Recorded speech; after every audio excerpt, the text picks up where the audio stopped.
बच्चों, let's read this question. So this question says the kinetic energy of the electron in the second orbit of hydrogen atom is A naught. A naught is Bohr radius. ठीक है, आपको kinetic energy क्या बतानी है यहाँ पर आपको kinetic energy of the electron in the second Bohr orbit of the hydrogen atom पे यहाँ पर kinetic energy फाइंड आउट करके बताना है। ठीक है, तो चलिए बच्चों इस क्वेश्चन को स्टार्ट करते हैं। So we can write down the key concept of this question. इस क्वेश्चन का की कॉन्सेप्ट देखिए क्या लिखते हैं। काइनेटिक एनर्जी लिख लीजिए। ठीक है, काइनेटिक एनर्जी लिख लीजिए। Kinetic energy will be the key concept of this question. ठीक है, काइनेटिक एनर्जी देखिए किसके इक्वल होती है। काइनेटिक एनर्जी होती है आपकी हाफ एम वी स्क्वायर के इक्वल। कितनी होगी आपकी हाफ एम वी का स्क्वायर के इक्वल। ठीक है, अब देखिए यहाँ से हम लिख सकते हैं कि kinetic energy of electron in the second fourth orbit of hydrogen atom. Hydrogen atom की बात करें तो जेड की वैल्यू 1 होगी, और सेकंड भोर ऑर्बिट बोल रहे हैं तो देखिए जेड की वैल्यू 1 है, ये हाइड्रोजन एटम सेटिस्फाई कर रहा है, और सेकंड भोर बोला है तो एन की वैल्यू यहाँ पर 2 जाएगी। ठीक है बच्चों, हमें वेलोसिटी का फॉर्मूला पता है। वेलोसिटी क्या होता है, Z square divided by 2 NH epsilon के इक्वल होता है। ठीक है, मैं जेड की वैल्यू 1 2 एन की वैल्यू 2 पुट कर दूं यहाँ पर, तो जेड की वैल्यू 1 हो जाएगी, एन की वैल्यू 2, तो 2 2 2 या 4 4H एप्सिलॉन नॉट ये जाएगा।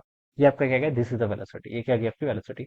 इस एक्सप्रेशन को चलिए यहाँ पर पुट कर लेता हूँ। m/2 वी का स्क्वायर करूंगा तो देखिए e⁴ यहाँ पर हो जाएगा, 4 का स्क्वायर 16, h का स्क्वायर और एप्सिलॉन नॉट का स्क्वायर। ठीक है, ये टर्म आ जाएगी। ठीक है, तो ये कितना हो गया बच्चों आपका m e⁴ डिवाइडेड बाय कितना हो गया आपका 16 × 2 32 h का स्क्वायर एप्सिलॉन नॉट का स्क्वायर। ठीक है, ये वैल्यू आपकी यहाँ पर से इतनी आ गई। ठीक है, this is my kinetic energy. Option में देखिए मैं ए नॉट बता रखा, और ए नॉट क्या है, भोर रेडियस। भोर रेडियस देखिए क्या होता है, रेडियस का फॉर्मूला ये होता है आपका, रेडियस को हम लिखते हैं n² h² epsilon divided by pi m Z. देखिए हाइड्रोजन एटम्स के, हाइड्रोजन लाइक एटम के डायरेक्ट रिजल्ट है, आपको याद होनी चाहिए। रेडियस तो आपको एटलीस्ट पता होनी चाहिए, वेलोसिटी भी पता होनी चाहिए, एनर्जी का रिजल्ट, ये रिजल्ट तो आपको पता होना चाहिए।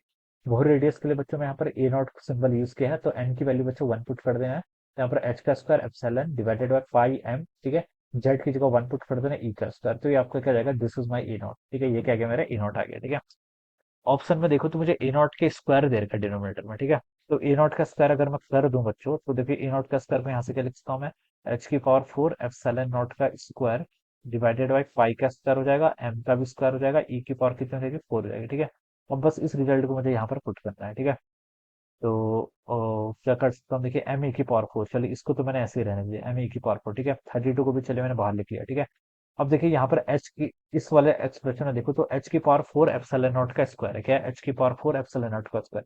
मेरे पे यहाँ पर h का स्क्वायर है, एप्सिलॉन नॉट का स्क्वायर है। ठीक है, तो एक h का स्क्वायर और मिल जाता तो मजा आता, तो चलिए मैंने h के स्क्वायर से नीचे मल्टीप्लाई कर दिए। ठीक है, मल्टीप्लाई कर दिए नीचे, तो बच्चों यहाँ पर डिवाइड भी तो करना पड़ेगा, तो h स्क्वायर के टर्म से यहाँ पर मैंने यहाँ पर ऐसे यहाँ पर ला गया ताकि दोनों साइड से कैंसिल हो जाए। ठीक है, तो नीचे आप h⁴ एप्सिलॉन नॉट का स्क्वायर हो गया। ठीक है, तो ऊपर क्या आना चाहिए आपका पाई का स्क्वायर। ठीक है, पाई का स्क्वायर मुझे ऊपर चाहिए बेसिकली। ठीक है, तो मैंने पाई का स्क्वायर यहाँ पर ये कर दिया, मल्टीप्लाई कर दिया, तो बच्चों मुझे डिवाइड भी तो करना पड़ेगा, तो पाई स्क्वायर इधर लेके आ गया। ठीक है, एम है, एक एम और चाहिए, तो एम स्क्वायर कर दिया, तो यहाँ पर एक एम और चाहिए, तो एक एम से यहाँ पर मैंने एक एम का यहाँ पर मल्टीप्लाई किया था, तो एक एम से मैं यहाँ पर डिवाइड भी कर दिया। ठीक है, तो बच्चों देखिए इस तरीके से कुछ रिजल्ट आपको आ गया। अब मैं देखिए इसको यहाँ पर कंबाइन करूँ, तो देखिए मुझे ए नॉट की टर्म में आंसर बताना है, तो देखिए ए नॉट किसके इक्वल है यहाँ पर, h⁴ एप्सिलॉन नॉट का स्क्वायर, बिल्कुल ठीक, डिवाइडेड बाय कितना आपका पाई स्क्वायर वाली ये टर्म है, एम का स्क्वायर और e⁴ ठीक है, तो ये आपका पूरी क्या आ जाएगी, दिस पूरी टर्म आपकी ए नॉट का स्क्वायर हो जाएगा। क्या जाएगा, ए नॉट का स्क्वायर। ठीक है, ऊपर देखिए क्या बचा आपका, ऊपर तो आपका सिंपली h का स्क्वायर बच गया,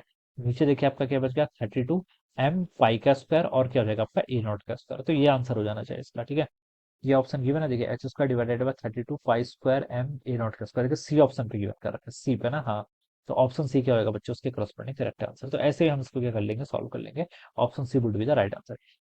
या फिर आप देखिए इसको वैसे भी सॉल्व कर सकते थे, काइनेटिक एनर्जी और बेसिक लगा के, बेसिक देखिए हमें कौन कौन से दो इक्वेशन, mv² को हम z² 4 पे एप्सिलॉन नॉट r के इक्वल पुट करते और एक जगह भोर क्वांटाइजेशन लगा लेते, वहां से भी हम फाइंड आउट कर सकते थे। ओके, तो कैसे भी सॉल्व कर सकते हैं, alright, but this will be the answer of this question.